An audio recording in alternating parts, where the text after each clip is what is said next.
नमस्कार. माझ्या मागे बघत आहात की बॉटनिकल गार्डनमधले पाणी वाहत आहे. हे पाणी गटरी आणि नाल्याचं पाणी आहे. आज प्रशासनानं या ठिकाणी हे गार्डन ज्यावेळी तयार करायला घेतले त्यावेळी घेतल्या आजूबाजू परिसरातला गटरीचा अभ्यास करायला पाहिजे होता की हे पाणी सगळं नदीला जाते. इथले जे आरोग्य कर्मचारी आहेत, सफाई कामगार असतील, यांच्या सगळ्याच्या ह्याने मिटिंग करायला पाहिजे होती. आज जामदार क्लब असू दे, वरनं गंगावेश मार्गे जे पाणी येते या नाल्यामध्ये आलेलं आहे आणि इथून हे सगळं पाणी या गार्डनमध्ये आलेलं आहे. पहिल्याच पावसात जर एवढं पाणी ह्या ठिकाणी साठत असेल तर ह्या गार्डनची अवस्था काय होणार आहे. तर माझं खरोखर प्रामाणिक पहिल्यापासून होतं की इथं मैदान व्हावं. गार्डनला आमचा विरोध नव्हता.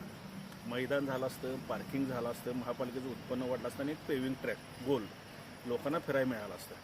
पण ठीक आहे, आता बाग झाल्या या ठिकाणी.